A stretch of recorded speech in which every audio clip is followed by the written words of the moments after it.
શુક્લ પક્ષનો ચંદ્રમા જેમ મોટો થાય એમ ભગવતી ભવાની મહાકાળી ધીરે ધીરે ધીરે મોટા થાય છે.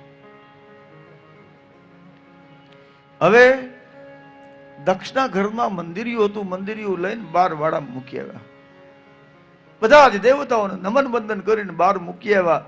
નાનકડો બાજોઠ લગાવે, એના પર ઘોડિયું નાનકડું, એમાં જગદંબાને સુવડાવી અને મીઠા હાલરડા ગાય, મીઠા ભજન ગાય, મીઠા ધોળ ગાય, મીઠા કીર્તન કરે છે.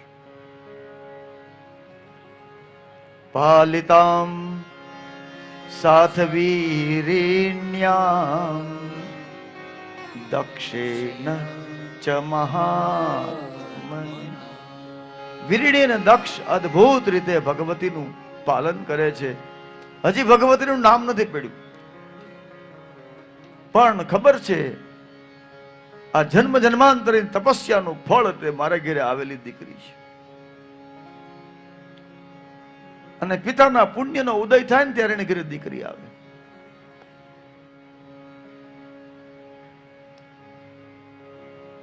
એને લલ્લી નથી કીધી, ઓ માં, ઓ માં, એને માં જ કહે છે.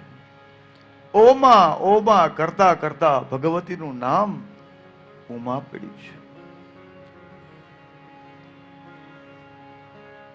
દીકરી ધીરે ધીરે મોટી થાય છે, રમવા લાયક દીકરી બને છે, રમાડવા લાયક બને છે. ભગવતી જગદંબા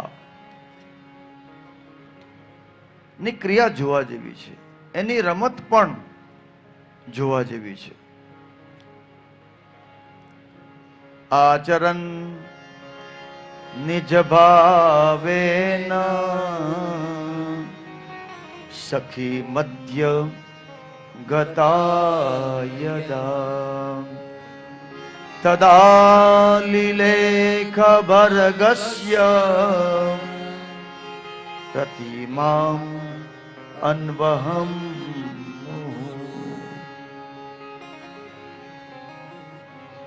સખી મધ્ય ગતા, સખીઓની વચ્ચે આ દીકરી, આ પરાંબા ભવાની રમવા જાય છે તો બીજી બધી દીકરીઓ કંઈક બીજું ગાય છે, ત્યારે આ દીકરી ભગવાન ભોળાનાથના ગીત ગાય છે. બીજી બધી દીકરીઓ અલગ અલગ ઢીંગલા બનાવે છે, ત્યારે આ પ્રતિમામ અન્વહમ ભગવાન શિવનું શિવલિંગ બનાવે છે. યદા જગો સુગીતાની શિવા બાલ્યા ચિતાની. આ ભગવતી દીકરી સસ્માર સ્મર શાસન ભગવાન શિવના ગીત ગાય છે.